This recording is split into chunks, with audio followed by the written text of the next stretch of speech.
can an ethics compliance program keep a company out of trouble? It's something that I ask myself every day.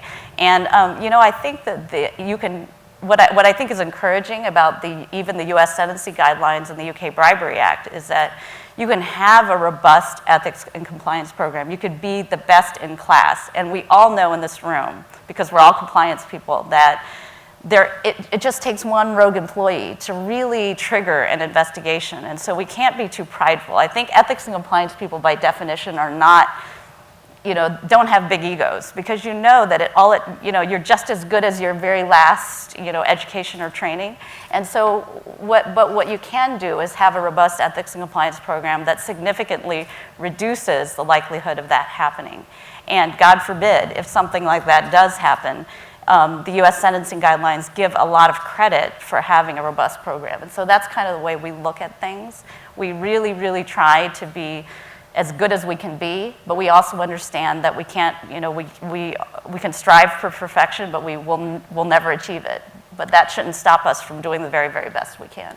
Is there anything I guess the perception of Google is that you are getting younger employees in there. Absolutely. I'm actually on the older end, and let's just say that the Constitution protects people of my class. But as you bring in these younger employees, yes. How would can you generalize how they are in terms of looking at ethics and these sort of issues, and what kind of work you have to do to try and break through to them that they can't do certain things? Well, the one thing I'm very proud of, and you'll have to forgive me because I have drank the Kool-Aid a little bit, and that is that I really believe we have a very rigorous hiring process. And the rigorous hiring process means, and people understand that there is a very strong ethical overtone to the company itself. And so there is a reputation, not only a reputation to protect, but there's also, people come to Google believing that they want to make a difference or do something different, to make a difference in the world. The educational challenge that we have in the ethics compliance team at Google is making sure that people understand that that there's awareness of it's easy to teach a very smart engineer.